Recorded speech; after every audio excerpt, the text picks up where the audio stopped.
Et bonjour les taureaux. Alors les taureaux, on va partir ensemble dans cette aventure au niveau astro pour voir ce que vous réserve le mois de juin 2025.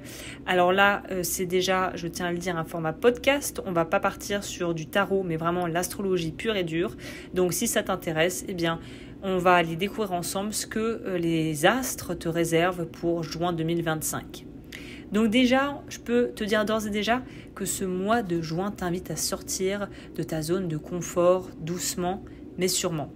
Je sais en règle générale que les taureaux, les signes de terre sont un peu plus lents à la détente et notamment les taureaux n'aiment pas forcément les changements trop brutaux, trop rapides. Mais là vraiment, les planètes, elles te poussent à faire évoluer tes habitudes, à revoir certaines de tes priorités, surtout autour des finances, de ta valeur et de ton rapport à ton corps, donc de comment tu te vois. L'énergie actuellement en juin, elle est là pour te stabiliser en t'ouvrant vraiment de nouvelles portes et en t'ouvrant de nouvelles perspectives, autant sur ta vie personnelle que sur ta vie professionnelle, que sur ton rapport à toi en tant que personne en fait. Les grandes énergies du mois, on pourrait dire que on bouge vraiment peut-être physiquement, mais consciemment, en conscience, on fait les choses en conscience, pas à pas, petit à petit. Depuis fin mai, la planète Jupiter, elle est en Gémeaux et cela pour 1 an. Jupiter, c'est quoi ? C'est la planète de l'expansion, de l'abondance, des opportunités, de la connaissance. En Gémeaux, ça veut dire que ça t'encourage à développer tes compétences, à communiquer davantage, à tester de nouvelles choses, même si elles sortent un peu de tes repères habituels et de ce que tu sais faire en fait. Ce transit, en astrologie, il est très lié à ta sécurité matérielle et à ton estime de toi, qui sont deux choses hyper importantes en fait dans la vie. Comment gagnes-tu ta vie et est-ce que ce que tu fais c'est aligné avec ce que tu vaux vraiment et ce que tu veux vraiment et quelle image ça donne de toi tout ça. Mercure, la planète Mercure et le Soleil sont actuellement en Gémeaux pendant une bonne partie du mois. Donc tu pourrais avoir des idées pour mieux gérer ton argent, te former à une nouvelle discipline ou envisager peut-être une deuxième activité, une activité complémentaire peut-être qui sera beaucoup plus épanouissante pour toi. Le conseil, de façon globale, pour le mois de juin, c'est de rester ouvert mais sans s'éparpiller.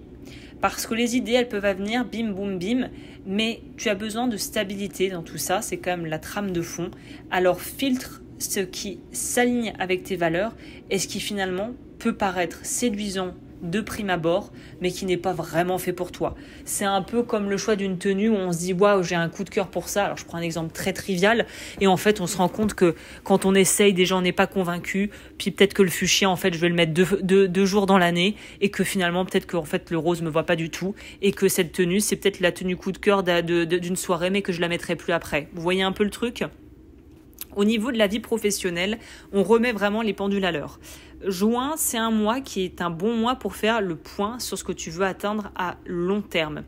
Tu n'as peut-être pas envie de révolutionner ta carrière du jour au lendemain, c'est peut-être pas faire un 180 et changer tout, mais tu sens que certaines choses, elles marche plus trop, et que Mars en Vierge, donc la planète Mars qui va arriver en Vierge à partir du 9 juin, ça va t'aider justement à structurer tes idées, à travailler avec plus de rigueur, à aller à l'essentiel, en gros à dégrossir et à savoir ce que tu veux vraiment. Tu pourras aussi vouloir développer une activité plus manuelle ou plus artistique dans certains cas. Mars en Vierge, c'est aussi la minutie, la précision, l'exigence, la capacité de faire les choses vraiment en profondeur et vraiment le sens du détail.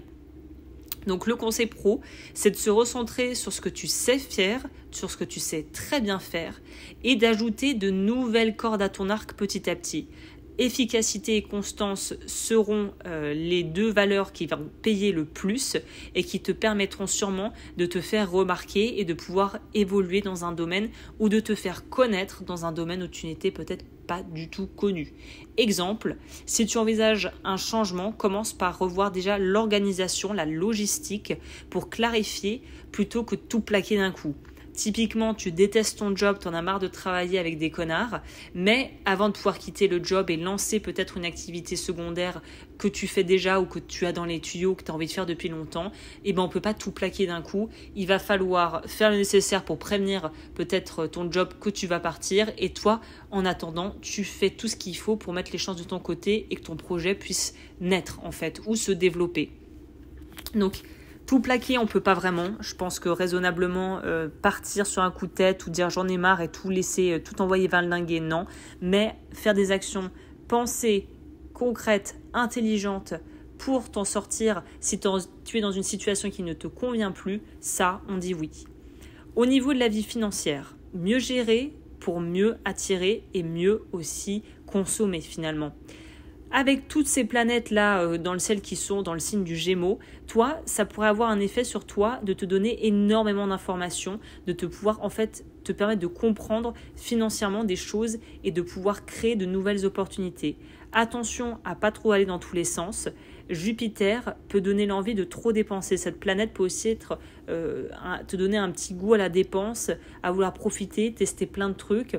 Mais en fait, j'en reviens à ce que je disais, si tu as un gros projet que tu as envie de monter, que tu dois composer avec un job alimentaire, que tu lances tes gros projets, qu'en même temps, tu as peut-être envie de partir en vacances avec ton chéri ou ta chérie et qu'à côté, tu as envie de pouvoir faire les magasins, il y a un moment donné, il faut savoir où l'argent part, où l'argent sera le mieux investi et qu'est-ce qui est prioritaire dans ta vie actuellement. Peut-être que ce qui est vraiment prioritaire, c'est de refaire ta garde-robe et de pouvoir en fait te sentir bien dans tes fringues. Tu as peut-être perdu du poids ou je sais pas, pris du poids, pris du muscle, tu as envie de changer de look. Ok, pôle de dépenses, j'ai envie d'acheter des fringues. Oui, mais j'ai aussi envie de partir en vacances. Et là, c'est là qu'il va falloir un peu faire des choix malins, en fait, des choix pratiques pour gérer sa vie financière.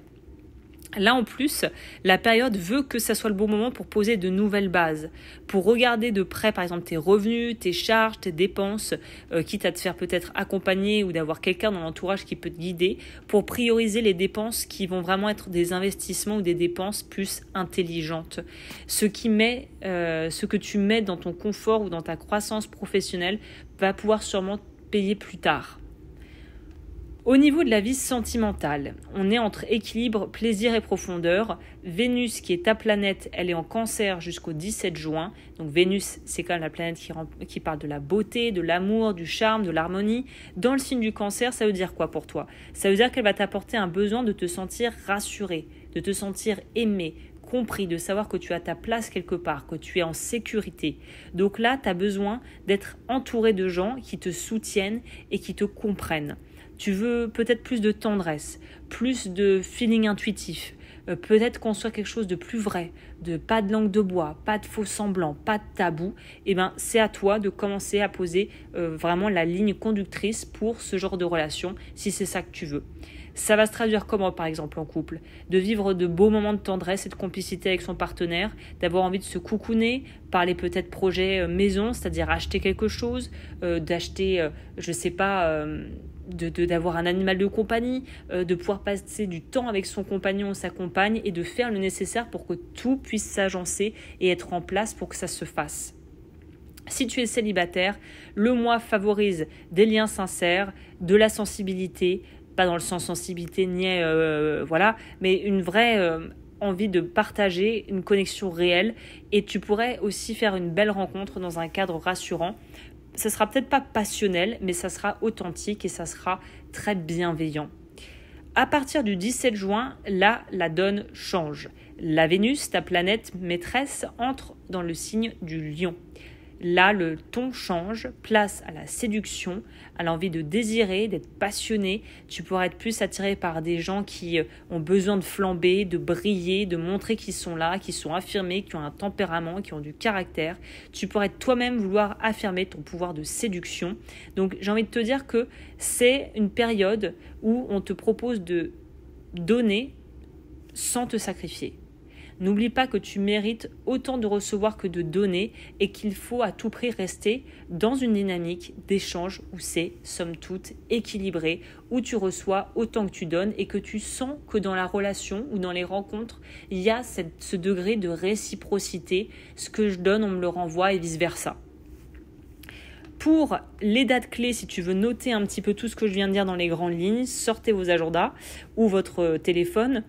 Le 3 juin, Mercure entre en Gémeaux, période idéale pour réfléchir, revoir un contrat ou poser les bases d'un projet pro. 6 juin, nouvelle lune en Gémeaux, on booste les idées, tout ce qui va être en lien avec des actions par rapport à l'argent, des choix qu'on met en place par rapport à sa vie financière, à sa sécurité matérielle ou à un nouveau projet.